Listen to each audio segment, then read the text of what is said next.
I'd like to introduce to you Abarna Selvarajah.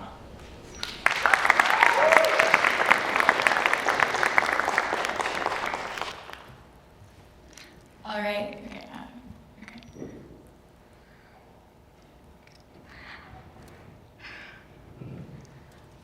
I once knew of a girl who spent a significant portion of her favorite summer in darkness. An 8-year-old girl who thought she had the world at her head. A girl who didn't realize the power of force. She didn't realize the power of a touch, and she didn't realize that someone had the capability to make her feel like her body didn't belong to herself anymore.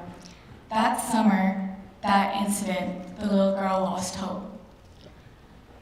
But that summer sparked her journey to find herself, to find that hope, and a journey that would take much longer than anticipated. But this journey she'd share with her child, to help her child face her own storms of adversity.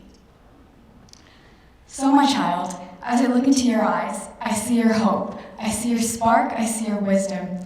I see what I thought I lost, what I worked to regain, and what I hope I never lose. And I'm with you, here today and forever, in hopes that you don't lose it. Because, sweetheart, no amount of he didn't know what he was doing, or just deal with it, or she asked for it will restore hope. No amount of it was just a misunderstanding will take the pain away when you touch that spot. Certainly not, why don't you just fight back? Darling, don't let anything anyone says ever question your self-worth. For no matter what you wear, how you identify, who you choose to be with, where you are, and who you're with, nothing amounts as justification for one person's ugly actions. I read a quote by an author the other day, and he spoke of this huge storm. And he told his readers, he told them that once the storm was over, they wouldn't even remember how they made it through, how they managed to survive. They wouldn't really even be sure if the storm was actually over. But one thing was certain. Once that storm was over, they would be a different person. They wouldn't be the same person they walked in as. And that's what the storm was all about. Baby, the storm that you're gonna face will be one of adversity. You'll face this storm the second you enter this world. From people telling you to cover up for any other reason other than you'll get cold, to people telling you not to provoke an abuser. I have faith that you'll come from the storm stronger than you have ever been. But I have hope that you won't lose the wisdom that you had when you looked up at me. Don't you lose hope in our world just because a select few people embody everything that is wrong. Raise your head up high and soar beyond this demeaning culture and prove that you do not need to conform to any so-called social norms just to feel safe. Find safety in your self-identification and never let that go. It may seem protecting, this culture may seem comforting, but baby, don't believe any of that. Don't let yourself and your opinions be marginalized because one person decides to look at you like that. Don't victimize the perpetrator. Don't create ideas that put blame on those who didn't have any say in the occurrence, and don't expose yourself to second thoughts. Because safety, the noun, the condition of being protected from or unlikely to cause danger, risk, or injury. Safety comes from within you. It stems and grows inside your beautiful heart. It's a warm hug from you to you, letting you know that no matter what, everything is going to be okay. You are your own individual, and no one, under any circumstance, has any reason to make you feel otherwise. And I know that when you do understand this, you'll have so much strength and self-respect and dignity that your arms will quiver from the weight. But remember to pass that on. Harassment in any form is not unique, and the strength to overcome sexual abuse is not common. But once you have that love, pass it on.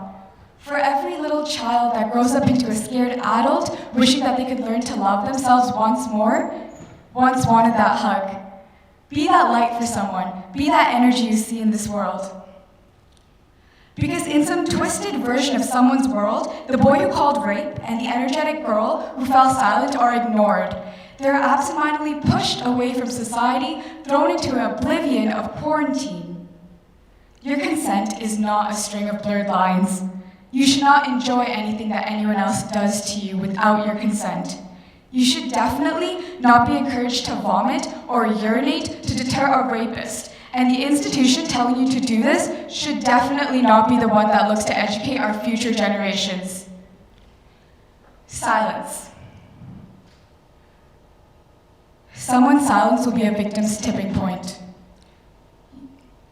Silence should never be a resort.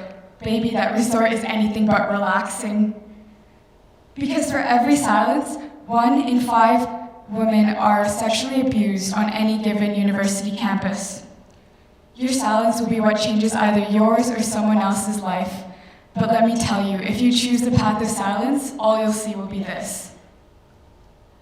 Society teaches don't get raped, rather than don't rape. Don't let your views stay in silence. You be that change. You be that light that doesn't make this slogan repeat itself over and over again with no meaning or no value. You change this culture, honey. Show anyone and everyone else that you are a person. You are an individual that can be who they want to be and be happy being who they want to be. So this is my letter to you, my future child, to help you prevail and soar beyond problems that an 8-year-old I know once faced. Do this for you, do this for me, and do this for that 8-year-old girl that really didn't know what she was talking about until she taught herself. Educate yourself and educate our world. I will love you through anything. I will support you through anything. Love, your future mom. Let's create a society. Let's abolish this culture so we don't have to write letters like this to our children anymore. So that they can be comfortable loving themselves. They can be comfortable being who they are, what they are doing, being who they are, doing what they do, and feeling how they feel.